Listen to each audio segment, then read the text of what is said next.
Yes. Hi everybody, just making sure that we are videoing this because we have had a few technical difficulties, haven't we, Pauline? We have. Yes, Okay. Let me edit. So I've just pulled up here. This is our last day in Yellowstone. We're probably only going to be here for another 10 minutes before we're out of the park or whatever, half an hour. And we just happened upon this perched lake here, which is really lovely.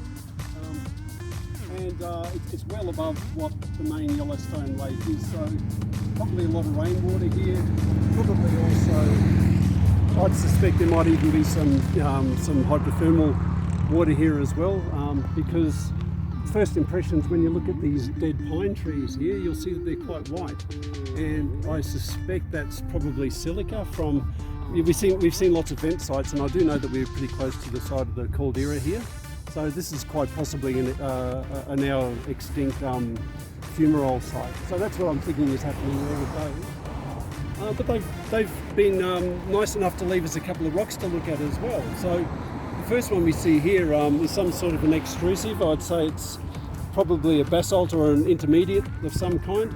You can sort of see a few glassy twinkles in there, which might be little quartz crystals, but you know, borderline basalt, that thing there, and not all that interesting. I can't see any pillows or anything in it, but yeah. Anyway, nice. We're not short of this stuff, but the one they put next door is really quite special.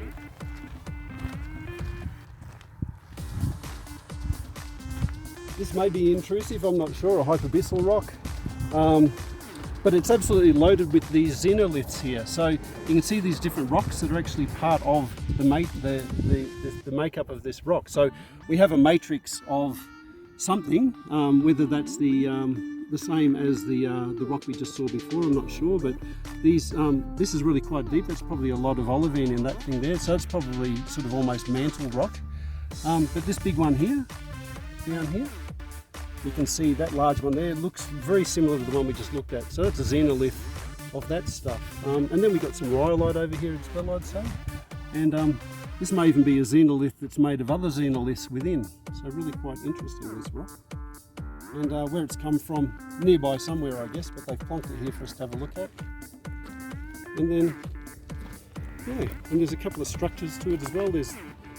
There's that sort of alineation through here, and there's another one down here parallel with it. Not sure what that means. I don't think it's a pillowing or anything because I think this is intrusive. Yeah, and then we've got a third rock further down this way near the creek.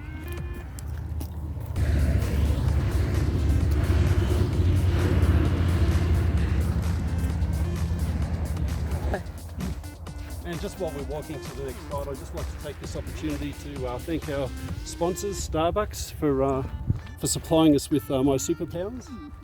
Okay, and here we are at the third site. So, a different rock again. Not really sure what to make of this. It looks a lot more silicious. Probably a lot of silica in this. There's another xenolith possibly there.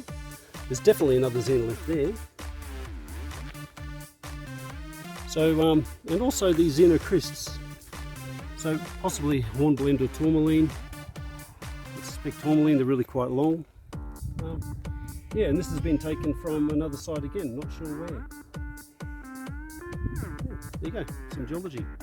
Back to the animals.